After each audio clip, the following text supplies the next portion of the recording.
صبر دو طرح کا ہوتا ہے، ایک صبر وہ جو مصائب و بلا کے اندر کیا جائے، دوسرا صبر ان چیزوں سے ہے جن سے ہمیں باز رہنے کا حکم اللہ تعالیٰ کی طرف سے ملا، ان سے اطاعت حکم کرتے ہوئے رکنا اور خواہشات کے خلاف صبر کرنا۔ جو بدبختوں میں رہے گا نیکوں کی جماعت سے اور ان کے پیشواؤں سے بدگمان ہو جائے گا۔ جو شریر لوگوں سے محبت رکھے گا وہ اپنی شرارت نفس کے ماتحت ہوگا، اور اگر اس میں بلائی ہوگی تو وہ احیار کے ساتھ صحبت پسند کرے گا۔ جس کے اندر نفاق نہیں وہ دنیا کی کسی شے کو بھی اپنے دل میں جگہ نہیں دیتا۔ 3 افراد کی غیبت جائز بلکہ امر ثواب ہے۔ اول لالچی کی، دوم فاسق کی، سوم ظالم بادشاہ کی۔ جو شخص تم سے لوگوں کے عیوب بیان کرتا ہے وہ یقیناً دوسروں سے تمہاری برائی بھی کرتا ہے۔ تمہارے بھائیوں میں سے سب سے زیادہ قابل عزت وہ ہے جس کی دوستی تمہارے ساتھ ہمیشہ رہے۔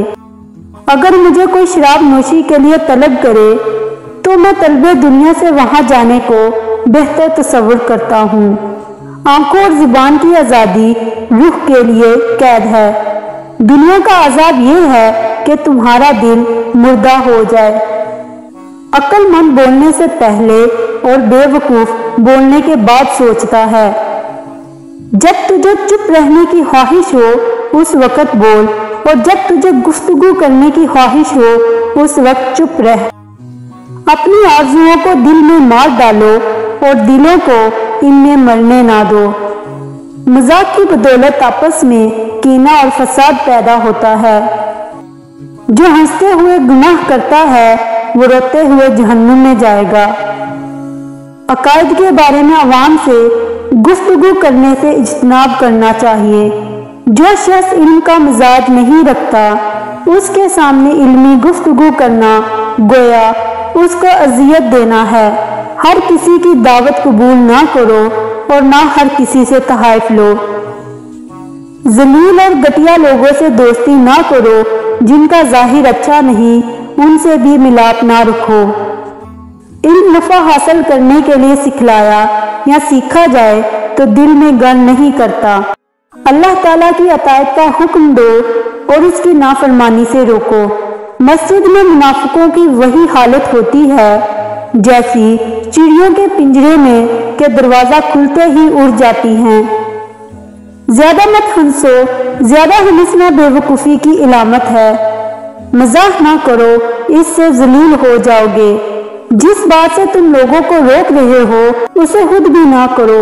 لوگوں کے پاس اپنی ضرورتیں بہت کم لے کر جایا کرو، اس میں ذلت اور رسوائی ہے۔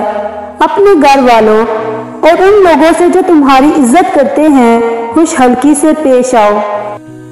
پست خیال، آوارہ مزاج اور فحش لوگوں سے دور رہو۔ ظالم کا ہاتھ پکڑو اور اسے ظلم سے روکو۔